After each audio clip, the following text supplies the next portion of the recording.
The nation where we grew up. So many colors that live together in peace. With a million timeless treasures.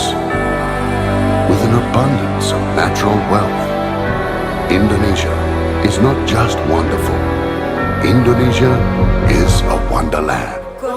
Inovasi pembelajaran berbasis budaya adalah suatu pendekatan pembelajaran yang mengintegrasikan unsur-unsur budaya lokal ke dalam proses belajar mengajar. Dengan kata lain, pembelajaran tidak hanya berfokus pada suatu materi akademik saja, namun kita juga melibatkan nilai-nilai, kebiasaan, dan kearifan lokal yang relevan dengan materi pembelajaran. Selain dari pengertian, adapun tujuan utama dari inovasi yaitu ada beberapa tujuan utama. Yang pertama yaitu membuat pembelajaran lebih bermakna, yang dimana siswa menghubungkan materi pembelajaran dengan kehidupan sehari-hari sehingga mudah dipahami. Kemudian yang kedua yaitu meningkatkan motivasi belajar. Dengan melibatkan budaya lokal, pembelajaran akan lebih menarik. Yang ketiga, menumbuhkan rasa bangga terhadap diri sendiri. Siswa diajak untuk menghargai dan juga melestarikan budaya. Yang keempat, mengembangkan keterampilan berpikir kritis dan juga berpikir kreatif. Siswa diajak untuk menganalisis, mengevaluasi, dan menciptakan sesuatu yang baru. Yang kelima, yaitu menggunakan cerita rakyat. Yang keenam, melibatkan permainan tradisional. Yang ketujuh, menghubungkan materi pembelajaran dengan hasil karya seni lokal. Dan yang terakhir yaitu mengadakan proyek yang berkaitan dengan budaya lokal. Selain dari tujuan, adapun manfaat dari inovasi pembelajaran berbasis budaya. Nah, manfaat dari inovasi pembelajaran berbasis budaya ini sangat banyak, baik untuk siswa, guru, maupun masyarakat.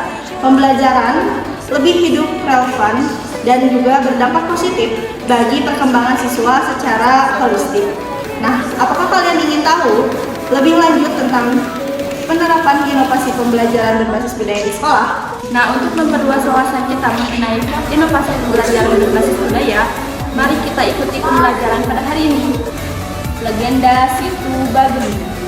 Garut adalah salah satu daerah di Jawa Barat. Daerah tersebut merupakan daerah yang subur dan memiliki banyak tempat wisata. Salah satunya adalah Situ Bagendit. Dan cerita ini adalah mengenai asal-usul terbentuknya Situ Bagendit.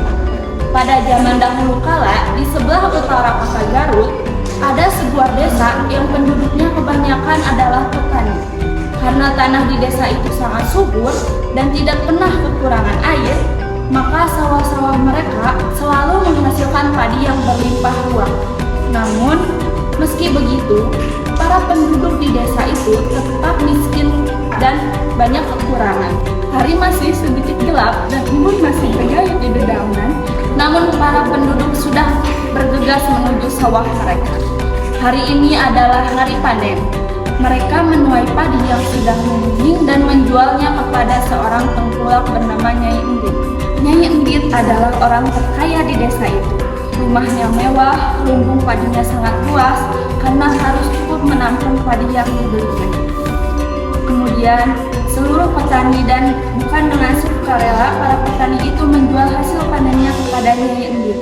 Mereka terpaksa menjual semua hasil panennya dengan harga murah, tidak ingin cari perkara dengan centeng-centeng suruhan Nyai Endit. Lalu jika pasokan padi mereka habis, mereka harus membeli dari Nyai Endit dengan harga yang melambung tinggi.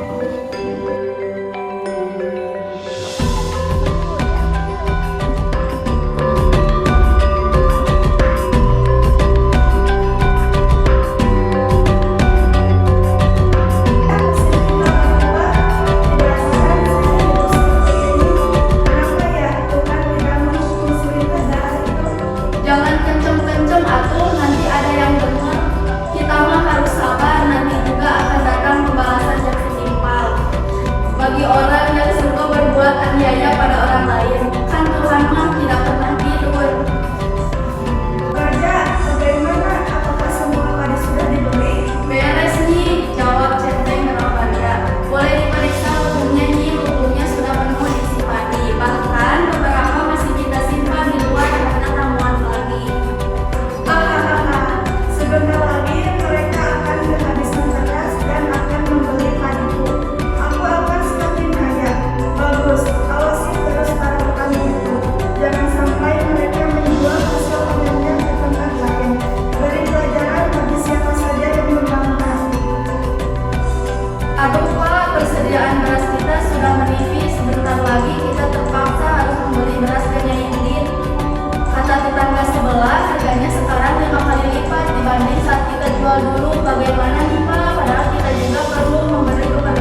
pelit, tamak, sombong terhadap harta yang dimiliki.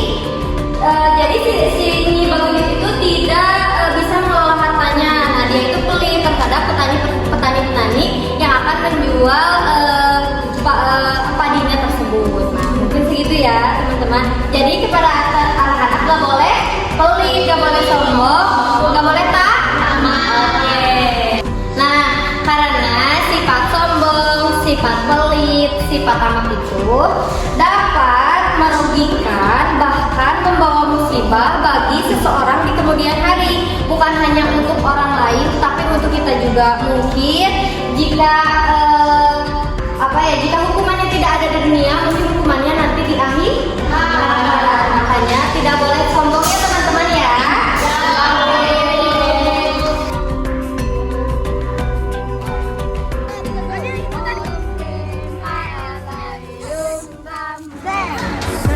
Sayang sifat tokaan makai go gorokan sayang sifat tokaan makai go gorokan sayang sajojo yumadam komi sabab pare samuna keke samuna keke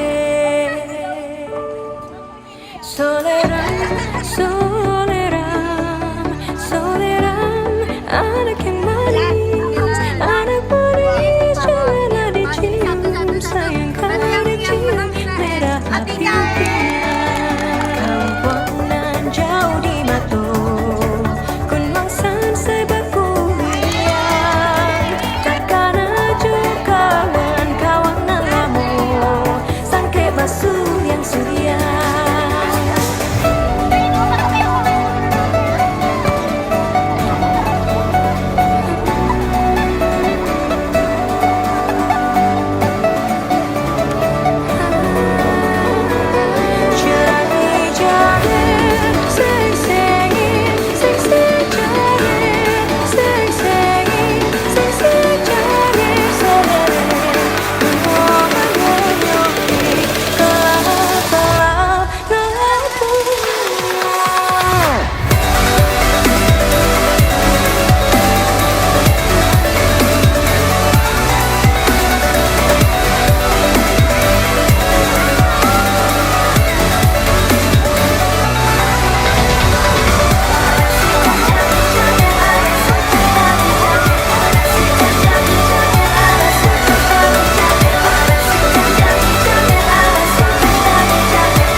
Mana ojo